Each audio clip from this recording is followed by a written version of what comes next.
Hello everyone, welcome back to our YouTube channel RNCC Nursing Online Coaching and Test Series।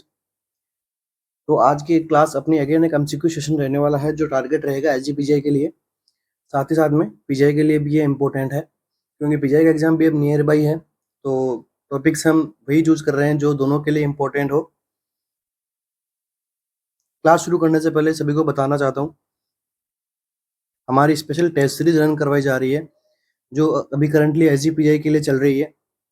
साथ साथ हमने PGI के लिए भी लॉन्च की है, तो आप प्राइस भी हमने उसकी काफ़ी अफोर्डेबल रखी है।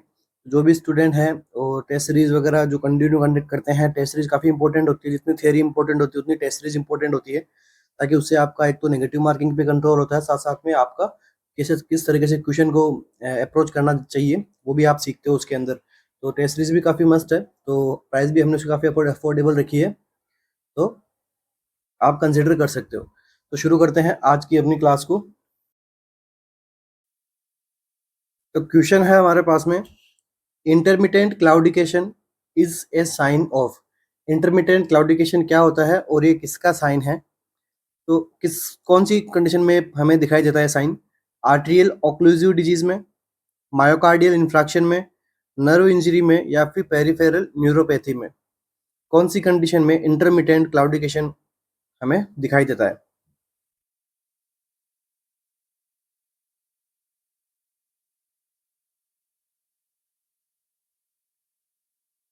कौन सा ऑप्शन करेक्ट रहेगा अपना? तो देखिए, इस क्वेश्चन का जो ऑप्शन रहेगा हमारा करेक्ट वो है आर्टेरियल ओक्लूसिव डिजीज। ठीक है, आर्टेरियल ओक्लूसिव डिजीज के अंदर क्या होता है कि ऑब्स्ट्रक्शन देखने को मिलता है किसमें? आर्टरीज में। ठीक है, ऑब्स्ट्रक्शन क्यों होता है? Due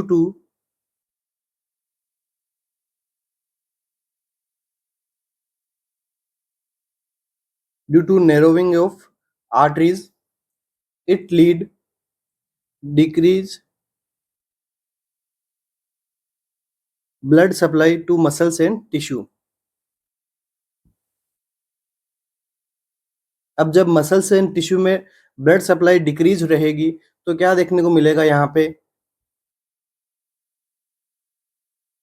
cramping pain in legs when exercise.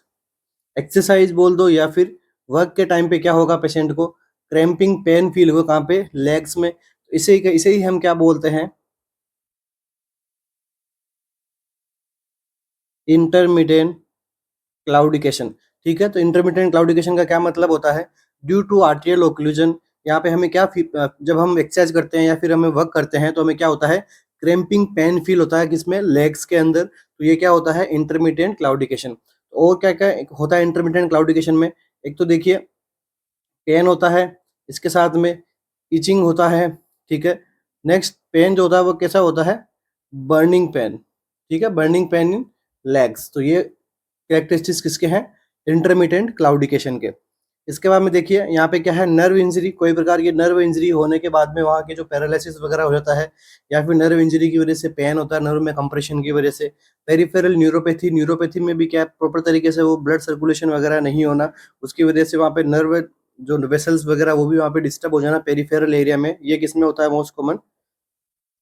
Diabetic mellitus वाले पेशेंट में, जिसमें आपको पता है पेरिफेरल न्यूरोपैथी होती है, रेटिनल न्यूरोपैथी होती है। ठीक है, तो ये कुछ इनमें देखने को मिलता है। इसके बाद में देखिए ऑप्शन क्या है? Myocardial infraction. मायोकार्डियल इंफ्रैक्शन क्या है? एमआई। तो एमआई का जब कभी अटैक आता है तो एमआई होता क्यों है? ये क्यों होता है? Due to decrease blood flow to coronary arteries. ठीक है, हार्ट की जो कोरोनरी आर्टरीज होती है जो हार्ट को ब्लड सप्लाई करवाती है, उसके अंदर अगर उसका ब्लड फ्लो अगर कम हो जाएगा, जैसे एथेरोस्क्लेरोसिस की वजह से, या फिर जो नेरोविंग ऑफ द आर्टरीज वेन्स वगैरह, इनकी वजह से क्या हो रहा है? यहाँ पे हार्ट की जो ब्लड सप्लाई है वो यहाँ पे डिस्टर्ब हो रही है। उसकी वजह से क्या हो रहा है? वहाँ पे पेन होता है कार्डियक मसल्स के अंदर। तो इसे हम क्या बोलते हैं?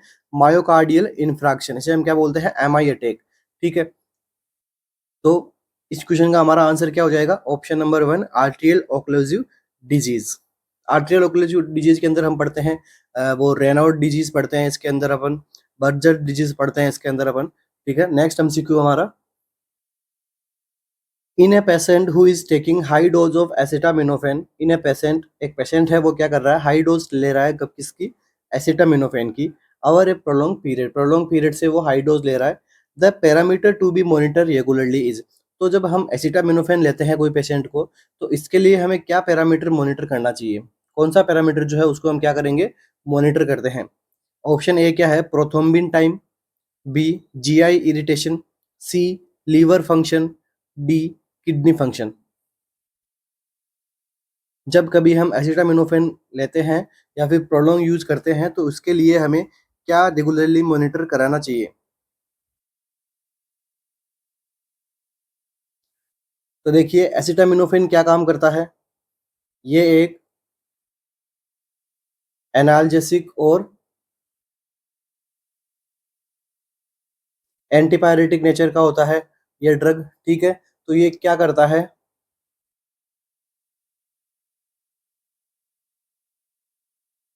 हिपेटोटॉक्सिसिटी ये कॉज करवाता है, ठीक है। इसलिए हमें क्या करना है, लीवर फंक्शंस को हमें क्या करना है, कंटिन्यूअसली हमें मॉनिटर करके रखना होता है, ताकि लीवर अगर डैमेज हो रहा होता है तो हमें जो पेशेंट को सजेस्ट करना है कि भाई आप जो आपका जो ट्रीटमेंट प्रोटोकॉल है वो बदला जाएगा, चेंज किया जाएगा, क्योंकि इसका ये साइड इफेक्ट आता है। दूसरा प्रोथ्रोम्बिन टाइम क्या होता है, देखिए प्रोथ्रोम्बिन टाइम से भी एमसीक्यू बना हुआ है और बनता भी है।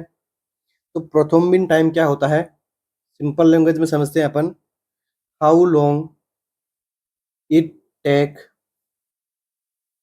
टू ब्लड टू क्लॉट, ठीक है। कहीं भी इंजरी होती है, इंजरी होने के बाद में ब्लड के क्लॉट होने में कितना टाइम लगता है, उसको हम क्या कहते हैं, prothrombin time, how long it take to blood to clot. इसका नॉर्मल ड्यूरेशन कई बार पूछा जाता है, तो देखिए नॉर्मल ड्यूरेशन इसका कितना होता है, 9.5 टू 13.5, ठीक है, सेकेंड्स, ये सेकेंड्स में होता है, ये ध्यान में रखना है, एमसीक्यू पूछा हुआ है, ठीक है। और पीटीआईएनआर हम किसके अंदर देखते हैं, वारफेरिन जब थेरेपी चला रहे होते हैं उसके अंदर अपन पीटीआईएनआर देखते हैं, एंड जो हिपेरिन ड्रग चलाते हैं उसके अंदर अपन क्या देखते हैं, एपीटीटी, ठीक है, एक्टिवेटेड पार्शियल थ्रोम्बोप्लास्टिन टाइम उसमें देखते हैं, और वारफेरिन में पीटीआईएनआर का अपन टाइम ड्यूरेशन देखते हैं। Okay, next MCQ, newborn maturity rating scale is done using, ठीक है। हमें क्या असेस करना है, न्यूबॉर्न की कितनी मैच्योरिटी है उसको रेटिंग देनी है हमें, तो वो हम किसकी मदद से देते हैं, Apgar score, Ballard score, Chandler score, या फिर ओलेंडर स्कोर। इसकी मदद से अपन न्यूबॉर्न मैच्योरिटी रेटिंग स्केल हम काम में लेते हैं। तो देखिए इसका करेक्ट आंसर जो रहता है वो रहेगा क्या, option number B, Ballard score, ठीक है। बेलार्ड स्कोर से हम क्या करते हैं, न्यूबॉर्न की मैच्योरिटी को हम असेस करते हैं।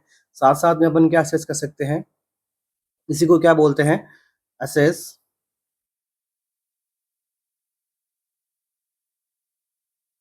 गेस्टेशनल मैच्योरिटी ऑफ न्यूबॉर्न, ठीक है। आपको यहाँ पे मैच्योरिटी की जगह यहाँ पे पूरा नाम दे सकता है कि गेस्टेशनल मैच्योरिटी उसका असेस करना है, फिर गेस्टेशनल मैच्योरिटी को असेस करने के लिए कौन सी स्केल या कौन सा स्कोर को हम काम में लेते हैं, तो बेलार्ड स्कोर। इसके बाद में देखिए फर्स्ट में क्या है, अपगार स्कोर। तो अपगार स्कोर से कई बार बहुत बार एमसीक्यू बनता है अपगार स्कोर से। तो सबसे पहले ये कब आया था, 1952 में आया था, किसके द्वारा आया था, वर्जीनिया अपगार से, ठीक है। वर्जीनिया अपगार ने इसको क्या किया था, इसको डिस्कवर किया था। तो इसके अंदर कितने पैरामीटर होते हैं, 5 पैरामीटर इसके अंदर देखने को मिलता है। सबसे पहले ए से आपको क्या देखने को मिलता है, अपीयरेंस। अपीयरेंस में हम क्या देखते हैं, स्किन का कलर। इसके बाद में पी से आप क्या देखोगे, पल्स। पल्स में क्या सेंस करते हैं, हार्ट रेट। इसके बाद में जी, जी से क्या देखते हैं, ग्रीमेस। ग्रीमेस का क्या मतलब होता है, न्यूबॉर्न के किस प्रकार के रिफ्लेक्सेस आ रहे हैं, इसको हम क्या बोलते हैं, ग्रीमेस। अगेन ए से आप क्या देखोगे, एक्टिविटी। एक्टिविटी में अपन क्या देखते हैं, मसल टोन। इसके बाद में आर, आर से क्या होगा, रेस्पिरेशन। पैटर्न बोल दो या फिर एफर्ट बोल दो, ठीक है। एफर्ट का लिखा है यहाँ पे, कभी भी यहाँ पे रेस्पिरेशन रेट नहीं होता है, ये आप ध्यान में रखिए, क्वेश्चन इसी से बनता है। वो आपको ऑप्शन में दे देगा एक्सेप्ट। एक्सेप्ट में रेस्पिरेटरी रेट लिखा रहता है, बट वहाँ पे रेस्पिरेटरी एफर्ट को असेस करते हैं, ना कि रेस्पिरेटरी रेट को असेस करते हैं अपन। ओके, तो ये कुछ 5 पैरामीटर होते हैं। अब देखिए इन 5 पे स्कोर कितना होता है, 0 से 10 का इसके अंदर स्कोर लेते हैं। तो अब इसको हम सबसे पहला एमसीक्यू क्या बनता है आपका स्कोर से, इसको चेक कब करना चाहिए, check at 1 minute and 5 minute after birth. ठीक है, एमसीक्यू है, बना हुआ एमसीक्यू है। आपका स्कोर को कब असेस करना चाहिए, first 1 minute and last 5 minute after birth. अगर 5 मिनट पे भी नॉर्मल नहीं आता है तो आफ्टर 10 मिनट अपन जो है वो और अपगार स्कोर को असेस करते हैं। इसके बाद में देखिए फर्स्ट प्रायोरिटी इन अपगार स्कोर, ये एमसीक्यू बना हुआ है। फर्स्ट प्रायोरिटी इन अपगार स्कोर। अपगार स्कोर के अंदर हम इतने सारे पैरामीटर्स में से अपन सबसे फर्स्ट प्रायोरिटी अपन किसको देते हैं, तो ये अपन देते हैं किसको, हार्ट रेट को। ठीक है, फर्स्ट प्रायोरिटी किसको देते हैं, हार्ट रेट को। अगर ये हार्ट रेट हमें नहीं मिलती है तो हमें क्या करना है, इमीडिएट रिससिटेशन हमें प्रोटोकॉल फॉलो करना होता है। इसके बाद में देखिए अपगार स्कोर, स्कोर के बारे में अपन बात कर लेते हैं। सबसे पहला अगर स्कोर आता है 8 to 10, इसका मतलब क्या है, नो और माइल्ड डिस्ट्रेस। यहाँ पे नो किसी प्रकार अगर 10 आ जाए तो किसी प्रकार डिप्रेस नहीं है, 8 आया तो यहाँ पे माइल्ड डिस्ट्रेस है बच्चे को, तो यहाँ पे क्या करना है आपको, normal daily routine care provide करनी है। अब अगर स्कोर आप देखने को मिले 4 to 7, तो 4 to 7 कैसा है, मॉडरेट। तो मॉडरेट के अंदर हमें क्या करना चाहिए, सक्शन करना है और बच्चे को O2 प्रोवाइड करना है और रूटीन डेली केयर। अब अगर 0 से 3 आ जाए तो यहाँ पे क्या करना है, रिससिटेशन की जो है स्टेप्स है वो हमें फॉलो करनी होती है। ठीक है, यहाँ पे क्या है, सीवियर डिस्ट्रेस आ रहा है बच्चे में, तो यहाँ पे क्या करना है, रिससिटेशन। तो इस प्रकार से कुछ अपगार स्कोर को हमें सोल्व करते हुए चलना है। और देखिए ये यहाँ पे स्कोर देना हमें आना चाहिए। ठीक है, यहाँ पे स्कोरिंग कैसे होती है, 0, 1 एंड 2। ठीक है, 0 में कुछ क्राइटेरिया आएंगे, 1 में कुछ क्राइटेरिया आएंगे, 2 में कुछ क्राइटेरिया आएंगे। एग्जामिनर ने एम्स में एक बार एमसीक्यू पूछा था कि इन अपीयरेंस को यहाँ पे दे दिया, यहाँ पे अपीयरेंस कैसी हो रही है, एकदम ब्लूइश डिस्कलरेशन हो गया, एक्रोसाइनोसिस हो गया, साइनोसिस हो गया, तो इस प्रकार की अप्रिशिएशन दी। इसके बाद में यहाँ पे हार्ट रेट दे दी, किसी की लेस देन 100 दे दी, किसी की मोर देन 100 दे दी, और यहाँ पे मसल टोन दे दिया। ठीक है, तो इस प्रकार से इन्होंने कुछ पांचों पैरामीटर को फिल किया। सबसे पहले फिल करने के बाद में इन्होंने पूछ लिया कि इसका अपगार स्कोर निकालो, लाइक इसका स्कोर 6 है, 7 है, 8 है और 9 है। ठीक है, इस प्रकार से अपगार स्कोर निकालना भी आपको आना चाहिए। ओके, नेक्स्ट तो आप इसकी एक बार वो चार्टिंग देख लेना क्या होती है। ठीक है, तो नेक्स्ट एमसीक्यू, अच्छा इसके अंदर देखिए ऑप्शन ए हो गया, बी हो गया हमारा। अब क्या है, चैंडरलैंड स्कोर, चैंडलर स्कोर। तो चैंडलर स्कोर क्या होता है, चैंडलर स्कोर क्या होता है, ये क्या, इसके अंदर क्या करते हैं अपन, इंट्रा ऑर्बिटल सेलुलाइटिस को असेस करने के लिए कौन सा स्कोर देते हैं अपन, चैंडलर स्कोर। ठीक है, इंट्रा ऑर्बिटल सेलुलाइटिस को असेस करने के लिए क्या करते हैं, चैंडलर स्कोर, और या फिर इंट्रा ऑर्बिटल सेलुलाइटिस को असेस करने और इसको डिवाइड करने के लिए। ठीक है, असेस करने और इसको डिवाइड करने के लिए जो अपन स्कोर यूज में लेते हैं वो क्या है, चैंडलर स्कोर। एंड ओलेंडर स्कोर जो है मेनली अपन एग्रीकल्चर के अंदर हम इसको काम में लेते हैं। ठीक है, नेक्स्ट एमसीक्यू,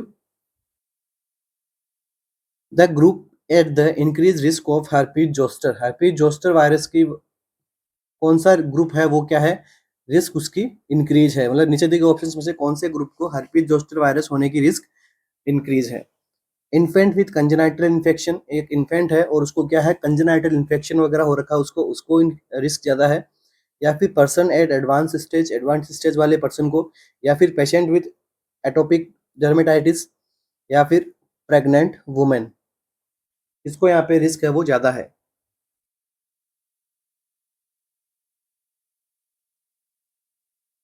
तो क्या रहेगा अपना इसमें करेक्ट आंसर, तो देखिए herpes जोस्टर क्या होता है, herpes जोस्टर को अपन also known as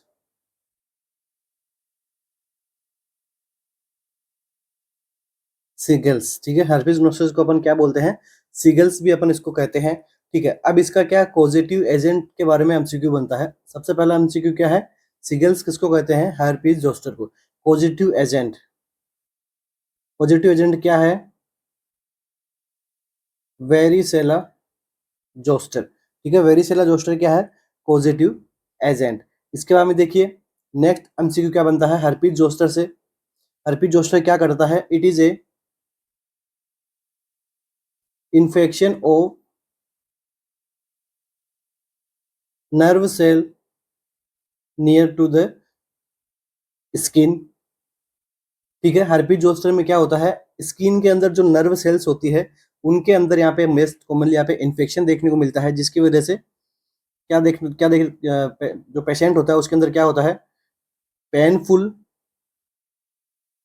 lesions on skin. Skin के अंदर उसको क्या होता है? पेनफुल लीजन्स वहां पे बन जाते हैं जो कि काफी सीवियर पेनफुल होते हैं।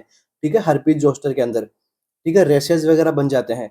ओके, तो herpes जोस्टर किन पेशेंट में होता है? जिन पेशेंट के अंदर एडवांस स्टेज के अंदर यहाँ पे मोस्ट कॉमन रिस्क होती है यहाँ पे, क्योंकि यहाँ पे क्या होता है इस पर्सन की क्या होती है? Decrease immunity. ठीक है, यहाँ पे इस एज की वजह से इस पर्सन क्या है? इम्यूनिटी डिक्रीज रहेगी आगे के टाइम तक, इसलिए ये इस पेशेंट को क्या है कि हर्पीज जोस्टर का इन्फेक्शन होने का खतरा ज्यादा रहता है। अब देखिए हर्पीज जोस्टर जो है वो वेरिसेला जोस्टर से डेवलप होता है।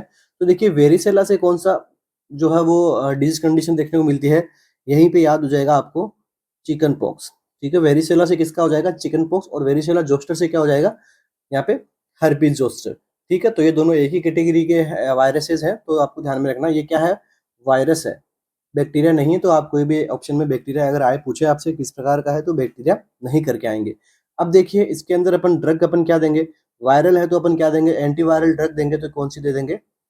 एसाइक्लोविर दे देंगे इसको अपन। एसाइक्लोविर के बाद में फेमिसाइक्लोवियर भी अपन दे सकते हैं।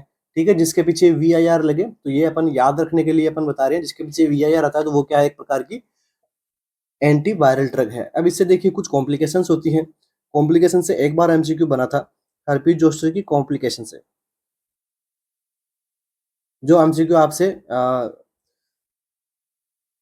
ESIC के अंदर पूछा गया था इसका कॉम्प्लिकेशन। तो कॉम्प्लिकेशन में क्या होता है देखिए, पोस्ट हर्पिटिक न्यूरेल्जिया। सबसे पहले पोस्ट हर्पिटिक न्यूरेल्जिया यहाँ पे देखने को मिलता है। इसके बाद में ऑप्थेल्मिक न्यूरेल्जिया भी देखने को मिलता है। ऑप्थेल्मिक न्यूरेल्जिया, फिर ऑप्थेल्मिक सिंगल्स न्यूरेल्जिया। ठीक है, इसके बाद में क्या देखने को मिलता है? एनसेफेलाइटिस। तो उसके अंदर ये ऑप्शन था, करेक्ट माना था। ऑप्थेल्मिक सिंगल्स जो न्यूरेल्जिया है वो हर्पिस जोस्टर की यहाँ पे जो हर्पीज जोस्टर की कॉम्प्लिकेशंस के अंदर देखने को मिलता है। इसके बाद में infection mean congenital infection. Congenital infection के अंदर उसका इन्फेंट के अंदर वहां पे भी रिस्क कम रहती है, क्योंकि वहां पे अपन क्या एंटीबायोटिक वगैरह दे रहे होते हैं पेशेंट को, तो इम्यूनिटी यहाँ पे मेंटेन रहती है। ठीक है, इसके बाद में patient with ectopic dermatitis. Ectopic dermatitis में क्या? डर्मेटाइटिस मीन स्किन का इन्फ्लेमेशन होना। तो ये क्या है? बच्चों में होता है। ठीक है, तो ये एक अलग कंडीशन है, हर्पीज जोस्टर की कंडीशन में ये नहीं होता है। प्रेग्नेंट वुमेन को भी रिस्क नहीं होती है, क्योंकि इसकी इम्यूनिटी का कोई टेंशन नहीं रहता है। ठीक है, जितना एडवांस स्टेज की इम्यूनिटी डिप्रेस होती है। Next MCQ, the cranial nerve affect in Bell's palsy. Bell's palsy के अंदर जो है वो कौन सी क्रेनियल नर्व जो क्या है अफेक्ट होती है? इजी क्वेश्चन है, पहले भी मैंने पढ़ा रखा है, जरा डिस्कशन नहीं करेंगे। तो देखिए क्रेनियल नर्व नंबर 9, 5, थर्ड या फिर 7। तो क्रेनियल नर्व नंबर कौन सी से जो है वो बेल्स पाल्सी होता है? बेल्स पाल्सी को हम क्या कहते हैं? फेशियल पाल्सी या फिर पैरालिसिस। अगर ट्रीट नहीं होता है तो वहाँ पे क्या पैरालिसिस की कंडीशन हमें देखने को मिलती है। और ये फेशियल पाल्सी कहाँ होती है? Affect one side of face में ये अफेक्ट होती है। और क्या क्या साइन सिम्टम देखने को मिलता है पेशेंट के अंदर? सबसे पहले तो ड्रूलिंग देखने को मिलता है पेशेंट में, पेन नियर ईयर, ईयर के पास में पेन देखने को मिलता है, साथ में ड्रूलिंग देखने को मिलता है। टोसिस की कंडीशन हो जाएगी, मतलब आई ओपनिंग में क्या रहेगी? प्रॉब्लम रहेगी पेशेंट को। और इसके बाद में क्या रहेगा? Loss of ability to speech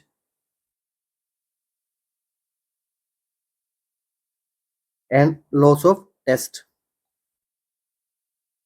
ठीक है, तो ये सब कुछ चीजें हैं जो कि इसमें देखने को मिलती है बेल्स पाल्सी या फिर फेशियल पाल्सी के।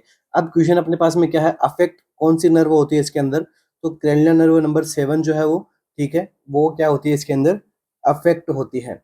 अब क्या ऑप्शन में क्या दिया गया है, और ए ऑप्शन में क्या है, क्रैनियल नर्व नंबर 9, तो ये कौन सी नर्व होती है, ग्लोसोफेरिंजियल नर्व। अब ये नर्व क्या करवाती है, ये अगर इसमें डैमेज होगा, ग्लोसोफेरिंजियल नर्व में डैमेज होगा तो क्या होगा, टेस्ट का हमें पता नहीं लगेगा। ठीक है, टेस्ट का हमें पता नहीं लगेगा अगर ग्लोसोफेरिंजियल नर्व में डैमेज होता है तो। इसके बाद में क्या है, ऑप्शन नंबर 5 में क्या कौन सी आ जाएगी, ट्राइजेमिनल नर्व। ट्राइजेमिनल नर्व में क्या होता है, ट्राइजेमिनल न्यूरेल्जिया। अगर ट्राइजेमिनल नर्व जो क्या है कंप्रेस हो जाएगी तो उसमें क्या देखने को मिलता है, ट्राइजेमिनल न्यूरेल्जिया देखने को मिलता है। पेशेंट की जो है वो सीवियर पेन होता है यहाँ पे, वो पर पेशेंट जो बोल नहीं पाता सही से, ठीक है, खाना भी नहीं खा पाएगा सही से, तो ये सब कंडीशन देखने को मिलती है ट्राइजेमिनल न्यूरेल्जिया के अंदर। और कार्बामाजेपाइन अपन इसके अंदर ड्रग देते हैं। ठीक है, नेक्स्ट थर्ड नंबर तो कौन सी है, ओक्यूलो मोटार नर्व। तो ये नर्व क्या करती है, आई ओपनिंग में हेल्प करवाती है, आईलिड को ओपनिंग, जो आंखों को ओपन करवाने में हेल्प करती है। तो इसके अंदर डैमेज होगा तो सही से जो है आई ओपनिंग नहीं हो पाएगी पेशेंट की। तो नेक्स्ट एमसीक्यू हमारा, इस क्वेश्चन का आंसर क्या हो जाएगा, cranial nerve number 7। Next MCQ, the hormone that increases water resorption. Hormone क्या काम कर रहा है, ऐसा हार्मोन जो क्या काम कर रहा है, इंक्रीज कर रहा है क्या, वाटर रिजॉर्प्शन का। बाय कैसे इंक्रीज कर रहा है, ठीक है, एक तो यहाँ पे इंसर्टिंग वाटर चैनल, एक वाटर को वापस वाटर चैनल में इंसर्टिंग करने से, दूसरा एक्वापोरिन से। ठीक है, एक्वापोरिन क्या होता है अभी अपन देख लेंगे, बट क्वेश्चन क्या है, एक हार्मोन ऐसा है जो क्या कर रहा है, वाटर रिजॉर्प्शन को इंक्रीज कर रहा है, वाटर इंसर्टिंग चैनल्स के द्वारा और एक्वापोरिन के द्वारा। ऑप्शन क्या है, angiotensin, anti diuretic hormone, aldosterone या फिर आर्टेरियल नेट्यूरेटिक पेप्टाइड 1। कौन सा हार्मोन है जो क्या है, वाटर रिजॉर्प्शन को बढ़ाता है। काफी अच्छा क्वेश्चन है, सारे के सारे एमसीक्यू जो है वो एग्जाम्स के अंदर पूछे गए हैं। ठीक है, कोई भी एमसीक्यू ऐसा नहीं है जो बिना एग्जाम्स के अंदर पूछा हुआ हम यहाँ पे सोल्व करवाते हैं।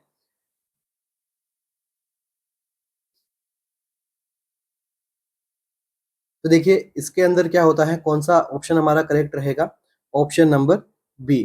ठीक है, इसको हम क्या बोलते हैं, एडीएच भी कहते हैं इसको हम, और क्या कहते हैं, वेजोप्रेसिन। ठीक है, इसको हम क्या कहते हैं, वेजोप्रेसिन कहते हैं। ठीक है, ये वाटर का क्या करवाता है, रिजॉर्प्शन करवाता है, वाटर रीएब्जॉर्प्शन। ठीक है, वाटर का रीएब्जॉर्प्शन करवाता है, कहाँ से करवाता है, ये एक बार एमसीक्यू पूछा गया है, कहाँ से करवाता है, कलेक्टिंग डक्ट और ट्यूबुल से।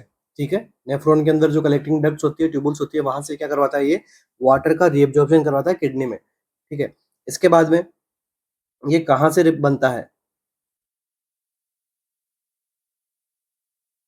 Regulation formation from hypothalamus and store and release by pituitary gland. Pituitary gland से क्या होता है, ये स्टोर एंड रिलीज होता है, कौन सी साइड से, पोस्टीरियर साइड से। पोस्टीरियर पिट्यूटरी ग्लैंड क्या करती है, इसको स्टोर करती है और इसको रिलीज करती है। एडिनो हाइपोफाइसिस, न्यूरो हाइपोफाइसिस के बारे में आपने पढ़ा ही होगा। तो ये दोनों एंटीरियर पोस्टीरियर पिट्यूटरी ग्लैंड के दूसरा नाम है। ठीक है, तो अब ये क्या करती है, ये तो हो गया हमारा क्या, वाटर रिजॉर्प्शन करवाती है। एक्वापोरिन क्या होता है, एक्वापोरिन क्या होता है, ये किसके बने होते हैं, प्रोटीन के बने होते हैं। ये क्या होता है, pathway for ion, potassium and sodium के लिए। ठीक है, यहाँ पे सोडियम के लिए जो पाथवे बनाते हैं एक्सक्रीशन, और इन जो पाथवे इन एंड आउट के लिए जो पाथवे बनाता है वो क्या बनाता है, एक्वापोरिन चैनल।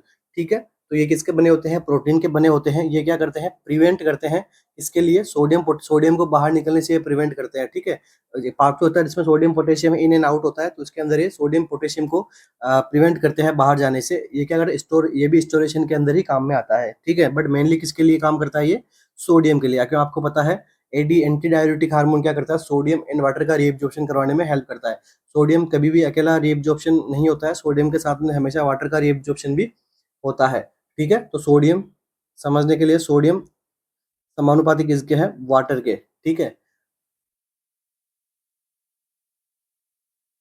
इसके बाद में देखिए एंजियोटेंसिन, ठीक है, एंजियोटेंसिन आपने पढ़ाई होगा। ये किस प्रकार का हार्मोन है? वेजो वेजो कॉन्स्ट्रिक्शन हार्मोन है। ये क्या करवाता है? डिक्रीज ब्लड प्रेशर को यहाँ पे इंक्रीज करवा देता है, मतलब ब्लड प्रेशर यहाँ पे क्या करवाने में, मेंटेन करवाने में हेल्प करता है, ठीक है। ये किसका पार्ट है? ये रास सिस्टम का पार्ट है, आपने पढ़ा होगा। रेनिन एंजियोटेंसिन एल्डोस्टेरोन सिस्टम का ये पार्ट होता है, ठीक है। ये क्या करता है? Regulate BP and maintain electrolyte balance, ठीक है। ये क्या करता है? बीपी को रेगुलेट करता है और क्या करता है? इलेक्ट्रोलाइट बैलेंस को, इम्बैलेंस को भी ये मेंटेन करता है, ठीक है। Maintain electrolyte imbalance. इसके बाद में देखिए ये हो गया हमारा एंजियोटेंसिन। इसके बाद में क्या है? एल्डोस्टेरोन। एल्डोस्टेरोन को हम क्या कहते हैं साथ में?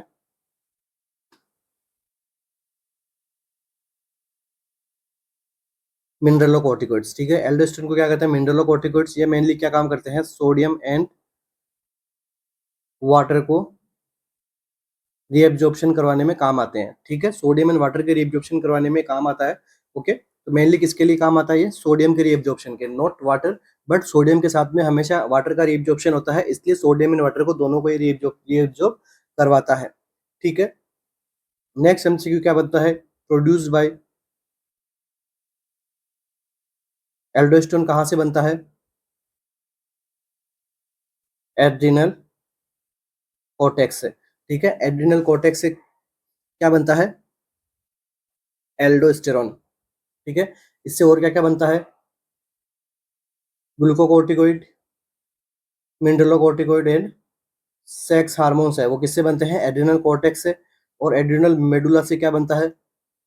नोर एपिनेफ्रिन एंड एपिनेफ्रिन किससे बनते हैं? एड्रिनल मेडुला से। और एड्रिनल कॉर्टेक्स से क्या बनता है? Glucocorticoid, mineralocorticoid and sex hormone. Glucocorticoid में क्या होता है? कोर्टिसोल्स, जो हमारे शुगर लेवल को बढ़ाते हैं। मिनरलोकॉर्टिकोइड तो एल्डोस्टेरोन होता ही है। सेक्स हार्मोन एस्ट्रोजन, जो टेस्टोस्टेरोन वगैरह है, इनको प्रोडक्शन में हेल्प करता है। सेक्स हार्मोन तो यही होते हैं, तो इनके प्रोडक्शन में फिर ये जाके अपनी टारगेट ऑर्गन्स के ऊपर जाके वर्क करते हैं।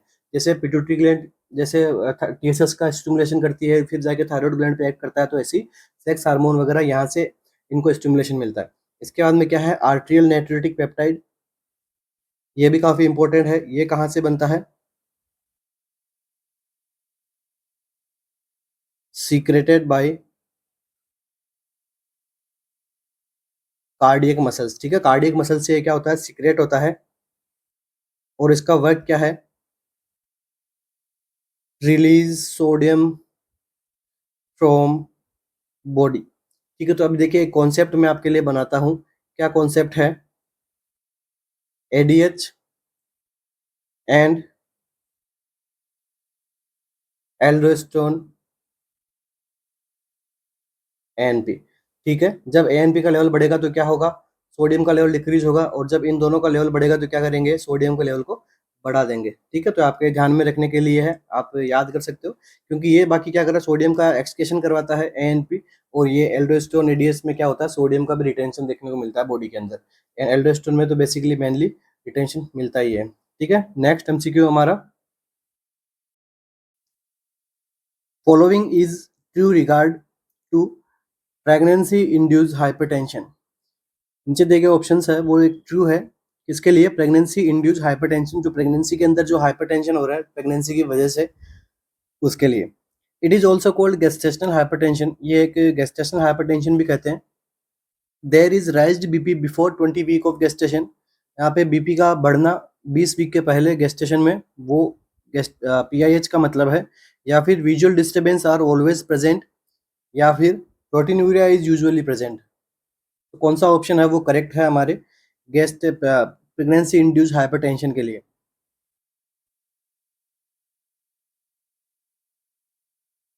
तो देखिए इसका जो करेक्ट आंसर रहेगा वो रहेगा ऑप्शन नंबर 1, ठीक है। प्रेगनेंसी इंड्यूस हाइपरटेंशन को हम क्या गेस्टेशनल हाइपरटेंशन भी कहते हैं, ठीक है। और इसके अंदर क्या होता है? एमसीक्यू क्या बनता है इससे? एमसीक्यू बनेगा क्या बनेगा? High BP after 20 week of pregnancy, तभी हम क्या बोलेंगे इसको, प्रेगनेंसी इंड्यूस्ड हाइपरटेंशन।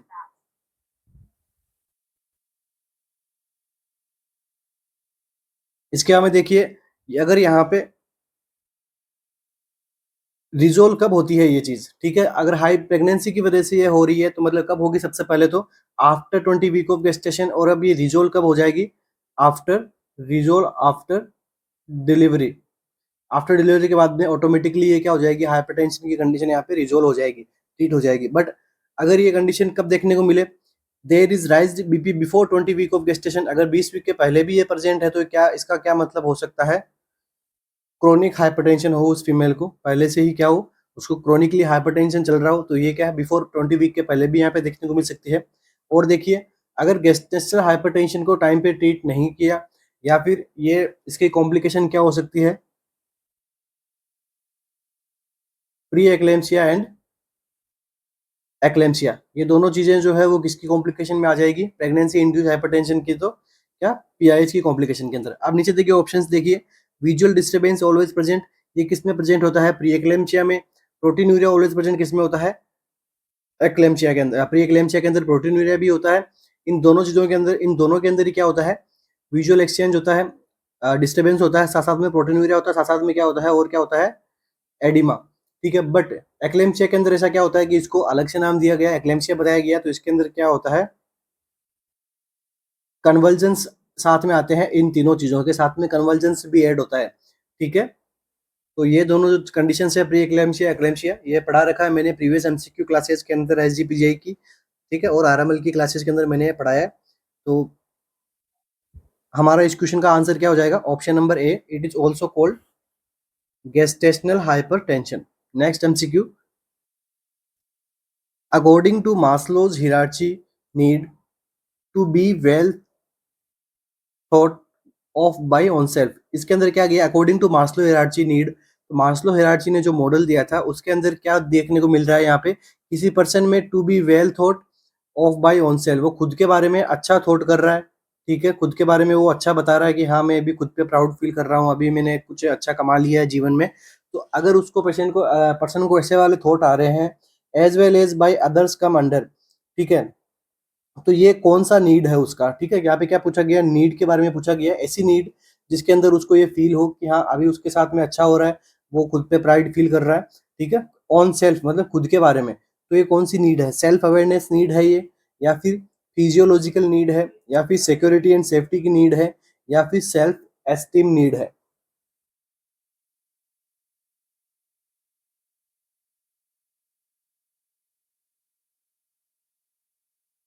तो देखिए इसका जो आंसर रहेगा वो क्या रहेगा, ऑप्शन नंबर डी। ठीक है, ये कौन सी नीड है, सेल्फ स्टीम नीड है। सेल्फ स्टीम नीड का क्या मतलब होता है, person feel good about on self, खुद के बारे में वो अच्छा महसूस करता है।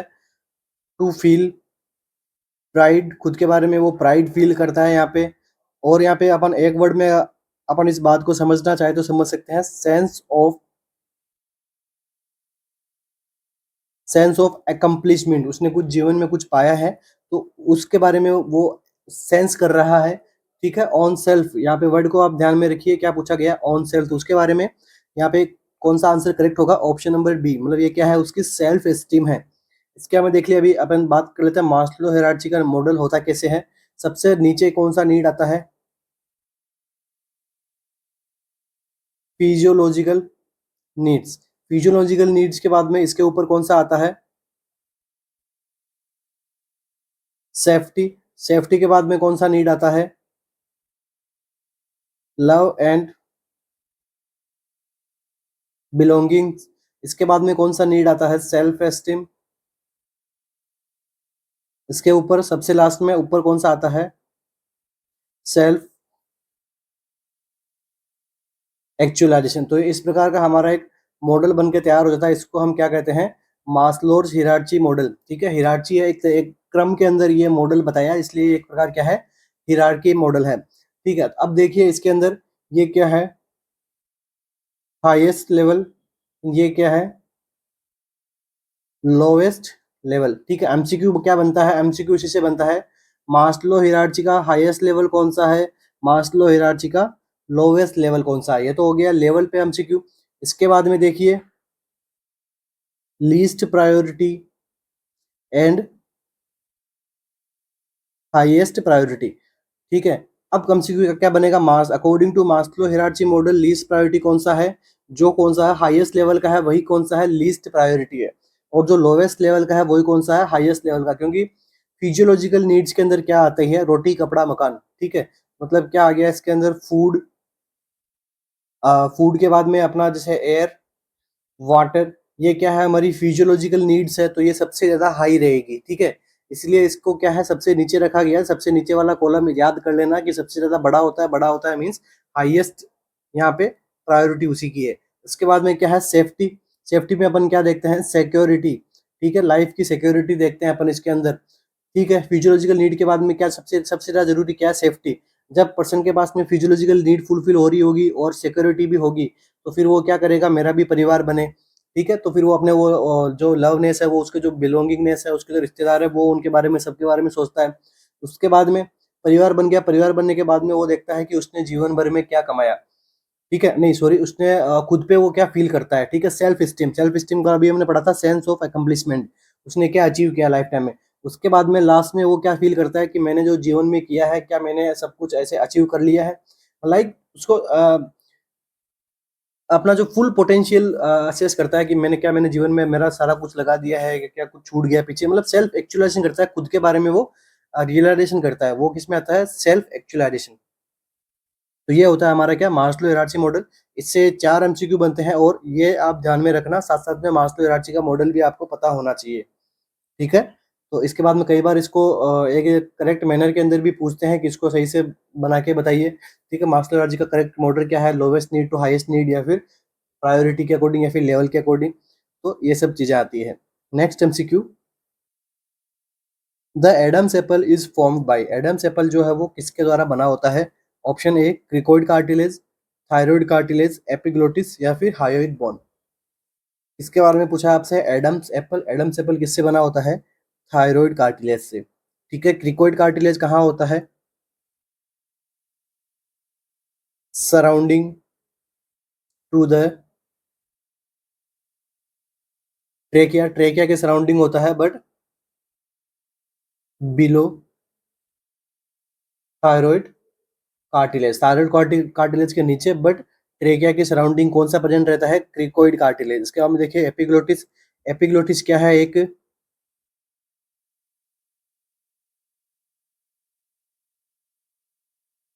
कार्टिलेजिनस लीफ है, जो कहाँ प्रेजेंट रहती है, अपने नेक में भी, कहाँ पे, कवर लेरिंग्स, ठीक है। लेरिंग्स को हम क्या बोलते हैं, वॉइस बॉक्स, ठीक है।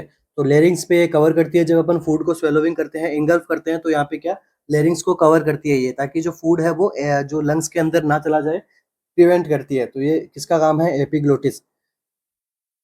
इसके आगे में क्या है, हायोइड बोन, इसकी शेप कैसी होती है, यू शेप की होती है, ठीक है। और ये एक मसल से कनेक्ट रहती है, ठीक है। मसल से कनेक्ट रहती है, कहाँ प्रेजेंट रहती है, एंटीरियर नेक में ये प्रेजेंट रहती है, बिलो कहाँ रहती है, बिलो मैंडिबल, मैंडिबल के नीचे प्रेजेंट रहती है, ठीक है। Next MCQ, the positive agent for the disease scrapie belong to the category of, तो स्क्रैपी डिजीज है वो कौन सी कैटेगरी से बिलोंग करती है, प्रियॉन्स, प्रोटोजोआंस, वायरसेस, या फिर बैक्टीरिया।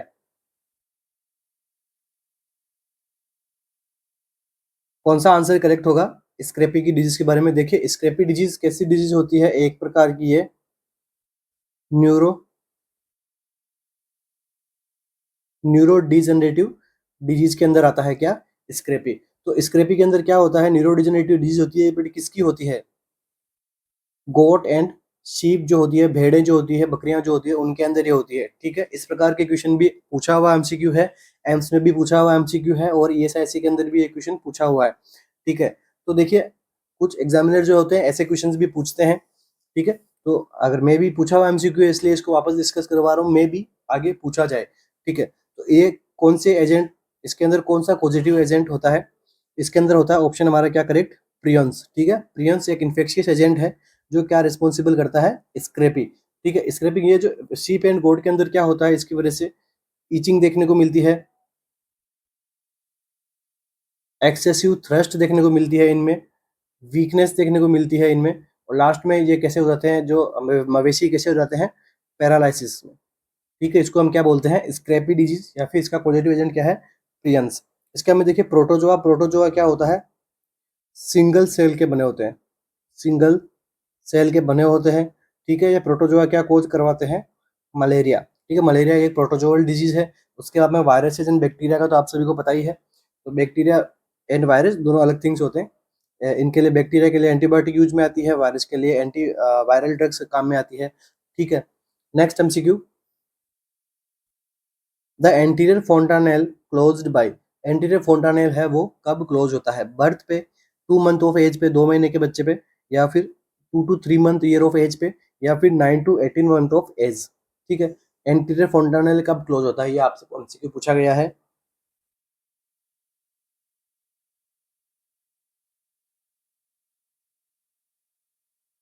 तो देखिए, दो तरह के फेंटानेल एग्जाम के अकॉर्डिंग इंपॉर्टेंट होते हैं।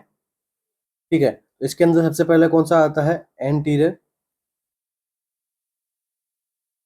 फोंटानेल एंड पोस्टीरियर फोंटानेल। ठीक है, एंटीरियर फोंटानेल एंड पोस्टीरियर फोंटानेल। सबसे पहला एमसीक्यू क्या बनता है इससे, इसको ऑल्सो नोन एज ब्रेगमा, इसको हम क्या बोलते हैं, लैम्डा। ठीक है, अब इसकी शेप से एमसीक्यू बनता है, शेप कैसी होती है, तो ये शेप होती है डायमंड शेप। इसका कैसा शेप होता है, ट्राइंगुलर शेप। इसके बाद में ये किस किस से मिलके बना होता है, तो इसमें क्या रहता है, 2 parietal bone and frontal bone से बना होता है। ये किससे बना होता है, 2 पैराइटल एंड ऑक्सीपिटल बोन से मिलके बना होता है क्या, हमारा पोस्टीरियर फोंटानेल। अब देखिए, एंटीरियर फोंटानेल क्लोज कब होता है, ये होता है 9 to 18 मंथ पे क्लोज होता है। आंसर क्या हो गया, 9 to 18 मंथ पे। ठीक है, और पोस्टीरियर फोंटानेल कब क्लोज होता है, 2 to 3 मंथ पे। ठीक है, बट मोस्ट कॉमन ये 2 मंथ पे जो है वो क्लोज हो जाता है। ठीक है, इसके अगर ये पोस्टीरियर फोंटानेल के बारे में पूछे तो 2 to 3 मंथ पे क्लोज होता है, बट एक वर्ड में एक ऑप्शन दिया आपसे को 2 करेक्ट करके आना है। तो ये हो गया हमारा क्या, एंटीरियर फोंटानेल एंड पोस्टीरियर फोंटानेल। ठीक है, तो इस प्रकार से ये हो गया क्या, डायमंड शेप हो गई यहाँ पे, तो ये कौन सा हो गया, एंटीरियर साइड में है हेड के, तो ये हो गया एंटीरियर फोंटानेल। ठीक है, उसके बाद में ये क्या, पोस्टीरियर साइड में होता है। तो ठीक है, दोनों साइड में क्या है, पैराइटल बोन, लास्ट में क्या है, ये ऑक्सीपिटल बोन। तो इनके दोनों के बीच के अंदर जो ट्रायंगुलर बन रहा है, ये कौन सा हो गया, लैम्डा। तो यहाँ पे भी क्या है, 2 पैराइटल बोन, और ये वाली बोन कौन सी आती है, फ्रंटल बोन। तो 2 पैराइटल, दोनों साइड की फ्रंटल बोन से मिलके बना होता है क्या, हमारा एंटीरियर फोंटानेल, कौन सा, ब्रेगमा। ठीक है, बाकी की साइड में जो सूचर्स वगैरह तो होते ही हैं। Next MCQ, depolarisation in a nerve action potential is due to. ठीक है, डीपोलराइजेशन हो रहा है किसी नर्व में, वो क्या हो रहा है, उसका एक्स क्या है, एक्शन पोटेंशियल है। वो किस लिए होता है, क्या होता है वो। ठीक है, ऑप्शन क्या है, डीपोलराइजेशन क्या होता है, सिंपल लैंग्वेज में आपको समझना है, opening of sodium channels, opening of calcium channels, opening of potassium channels, या फिर opening of closing of sodium channels. तो डीपोलराइजेशन और एक होता है क्या, रीपोलराइजेशन। ठीक है, डीपोलराइजेशन में तो क्या होता है, ओपनिंग होती है, एंड रीपोलराइजेशन में क्या होता है, क्लोजिंग होती है। ठीक है, दोनों एक ही गेट की ओपनिंग होती है, एक ही इलेक्ट्रोलाइट की ओपनिंग होती है, कौन सी, ओपनिंग ऑफ सोडियम चैनल्स। जब ओपनिंग ऑफ सोडियम चैनल्स होता है, ये ओपनिंग कब होती है, -60 MV पे। ठीक है, -60 MV पे क्या होता है, एक थ्रेश लगता है।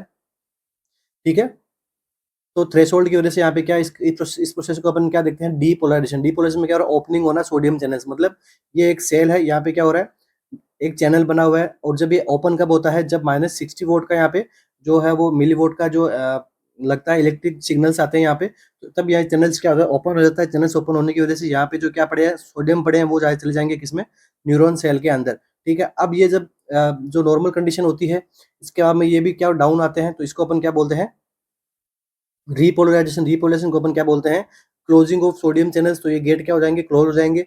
तो ये क्या है, एक प्रकार से एक न्यूरॉन के से दूसरे न्यूरॉन के बीच का पाथवे है, तो सिग्नल्स जो है वो इसी प्रकार जो एक से दूसरी तरफ जाती है, ठीक है। तो ये क्या हो गया हमारा डीपोलराइजेशन।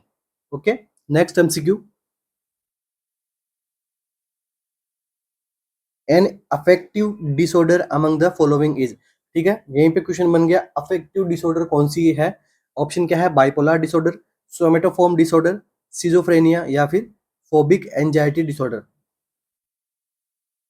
कौन सी डिसऑर्डर को अफेक्ट डिसऑर्डर के अंदर रखा गया है, बाइपोलर, सोमेटोफॉर्म, स्किजोफ्रेनिया या फिर फोबिक एंजाइटी डिसऑर्डर। ठीक है, तो अफेक्ट डिसऑर्डर को अपन क्या कहते हैं,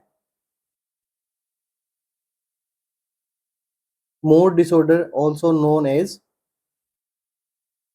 अफेक्ट डिसऑर्डर। ठीक है, अफेक्ट क्या होता है अपना, हम किसी से अफेक्ट हो रहे हैं, मतलब हमारा मूड उससे डिस्टर्ब हो रहा है, तो अफेक्ट डिसऑर्डर कौन सी है, बाइपोलर डिसऑर्डर।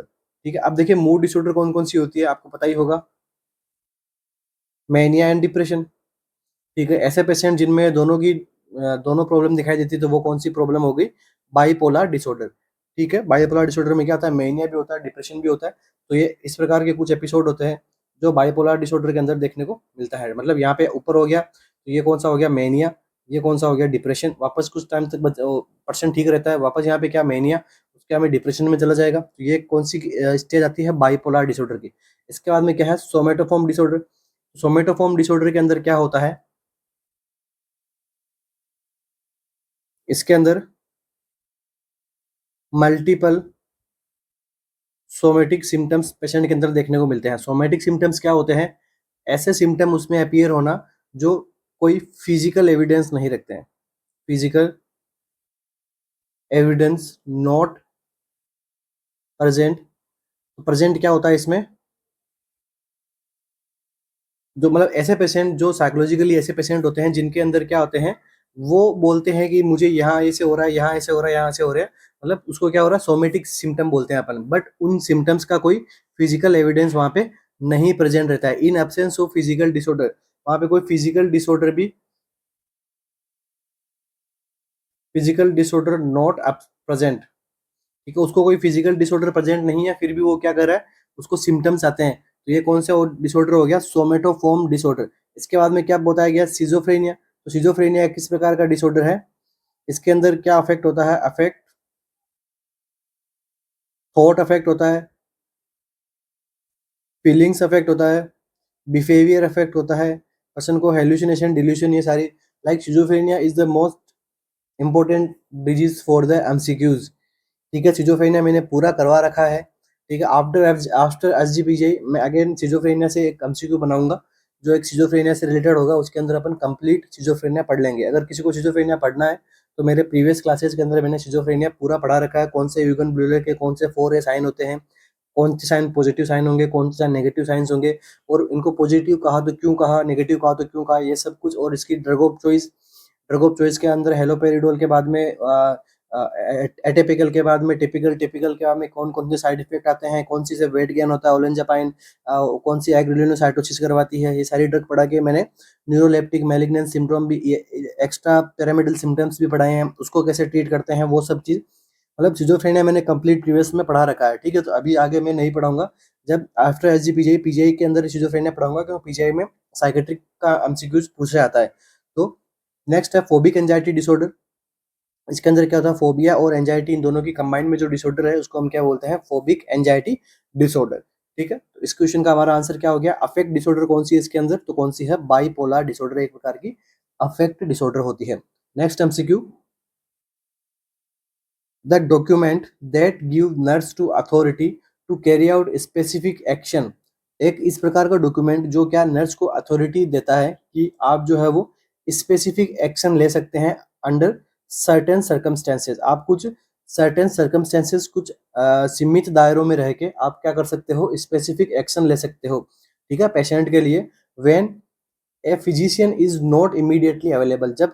जब फिजिशियन एक इमीडिएटली अवेलेबल नहीं है तो आप कुछ स्पेसिफिक एक्शन ले सकते हो, इज कॉल्ड। इस प्रकार के जो अथॉरिटी को, ठीक है, इस प्रकार के डॉक्यूमेंट को हम क्या कहते हैं, concept map, standing orders, prescription या फिर डिस्चार्ज समरी।